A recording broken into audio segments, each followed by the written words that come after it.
Le Cameroun a un problème et le problème s'appelle le Cabo Verde. Un peu plus tôt dans la journée, le Cap-Vert s'est imposé 2 buts à 0 face à l'île Maurice en mettant la pression à cette équipe camerounaise avant de jouer. Au stade Amadou Adjo, le Cameroun recevait cette équipe de l'Infantini et le Cameroun s'est imposé 3 buts à 0. On se rappelle bien, le match allait malheureusement, les Lions indomptables avaient été tenus en échec 0 but partout. Ils n'avaient pas pu marquer dans le stade de cette équipe de l'Infantini. Et là, pour ce match retour, cette équipe camerounaise s'est complètement amusée dans son stade. Au bout de la première période, ils ont fait carton plein en mettant les 3 buts d'ailleurs de la partie. On va revenir au courant de la vidéo par rapport à la victoire des Lions indomptables, 3 buts à 0. Salut les gars, salut les amis. J'espère que vous allez bien. Comptant pour la 7e journée des éliminatoires de la Coupe du Monde, les Lions indomptables ont fait leur entrée en lice et ils se sont imposés 3 buts à 0, grâce bien sûr à l'ouverture du score de la part de un but contre Franco au bout de la 6e minute.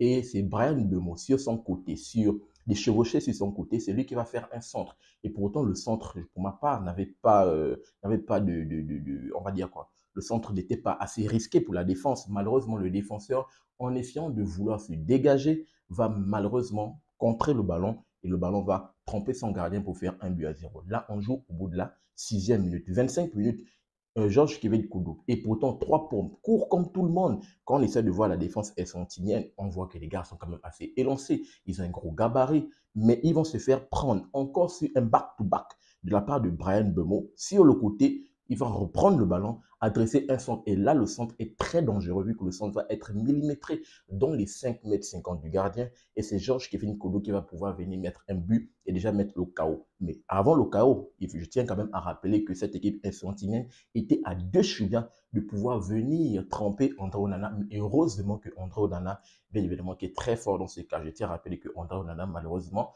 dans son club, c'est assez compliqué. Peut-être d'après ce que j'ai pu lire, peut-être il est en partance du côté de Manchester United, mais quand même, il est quand même présent dans la tanière. C'est un joueur très majeur dans les rangs de cette équipe des Lions en intable. C'est lui d'ailleurs qui va garder ses cages inviolées et celui qui va permettre à cette équipe du Cameroun, bien évidemment, de faire un back-to-back et de faire 2 buts à 0 au bout de la 25e minute sur, bien évidemment, une belle tête de la part de Georges Kevin Koudou. Et c'est au bout de la 28e minute, 3 minutes plus tard, même action sur le côté droit, le ballon va toujours être envoyé dans la surface de réparation.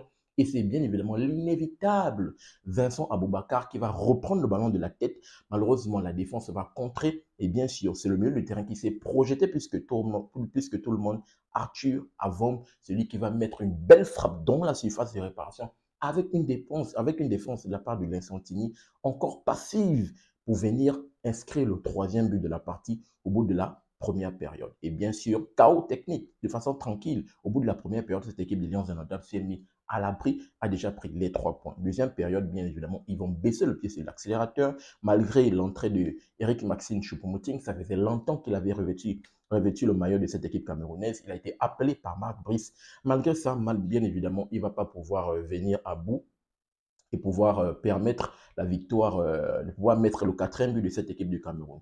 Je tiens quand même à rappeler que actuellement Marc Brice, le sélectionneur de cette équipe des Lions indomptables du Cameroun, il souffre du fait que son adjoint, malheureusement, qui n'est pas encore sur le banc, il réclame son adjoint qui s'appelle Joaquim Mununga. Malheureusement, il n'est pas encore sur le banc. Donc, on va voir ce que ça va donner dans les prochains jours, sachant que du côté du Cameroun, il y a également les élections présidentielles avec le président de la République, également les élections au niveau de la FECAFOOT. Peut-être Samuel Eto'o va sauter. On va voir ce que ça va donner. Donc, avec tous ces embrouilles du côté du Cameroun, bien sûr, on sait que le Cameroun aime avoir ces problèmes pour permettre à l'équipe de se transcender. Et on a pu le constater, bien évidemment, dans ce match. Mais comme je disais d'entrée, le Cameroun a un problème. Et le problème s'appelle le Cabo Verde. Et tout ce temps, on va essayer de voir son niveau de classement. Pourquoi je dis que le Cameroun a un problème? On va essayer de checker. On peut voir que dans le classement, bien évidemment, du groupe D, c'est le Cap Vert qui domine le classement avec un bilan de 16 points. Le Cameroun qui est son dauphin avec sa victoire a un bilan de 15 points.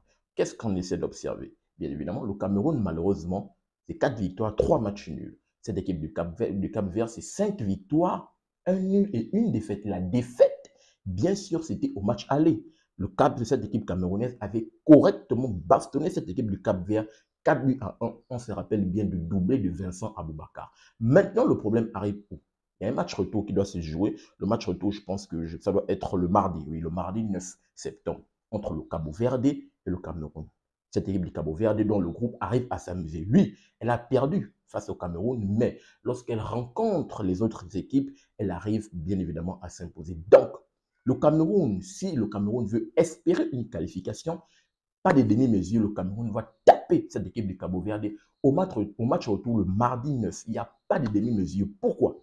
Parce que le Cameroun ne doit pas s'appuyer sur le fait que le Cabo Verde puisse faire des erreurs, parce que le Cabo Verde nous montre bien évidemment dans cette poule qu'elle arrive à taper tous les restes de concurrents. Donc, le Cameroun, les hommes de Marc Brice, s'ils veulent bien évidemment se qualifier pour le mondial, bien évidemment, pour le poursuivre sur leur élan international, ils n'ont nul autre choix que dans le match retour de s'imposer face à cette équipe du Cabo Verde. Si, et seulement si, il y a match nul, pire défaite, pour ma part, je pense que le Cameroun est éliminé. Pourquoi? Parce que je pense que cette équipe du Cabo Verde, bien évidemment, comme je le rappelais tantôt, n'arrive pas à faire le faux pas. Le seul faux pas, ça a été un match nul. Malgré ça, bien évidemment, elle arrive à s'imposer, d'où le fait qu'elle se retrouve premier de la poule du groupe D. Donc le Cameroun, bien évidemment, a un sérieux problème. Et le problème, ils doivent l'éradiquer dans le match retour entre le Cap-Vert et le Cameroun. On verra ce que ça va donner le mardi 9, bien évidemment, dans la rencontre. Je pense que le match va se jouer à 16h heure Afrique de l'Ouest.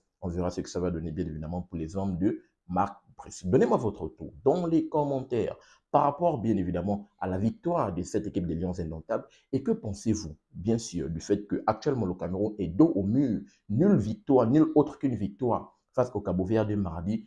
Quel est votre avis et votre ressenti par rapport à cela? Je vous attends dans les commentaires pour avoir votre avis et votre opinion et on va en discuter en toute synergie autour du football africain qu'on aime et qu'on adore. N'oubliez pas de vous abonner, de liker et surtout activer la cloche de notification pour ne manquer aucune de mes sorties. Peace. À bientôt les gars.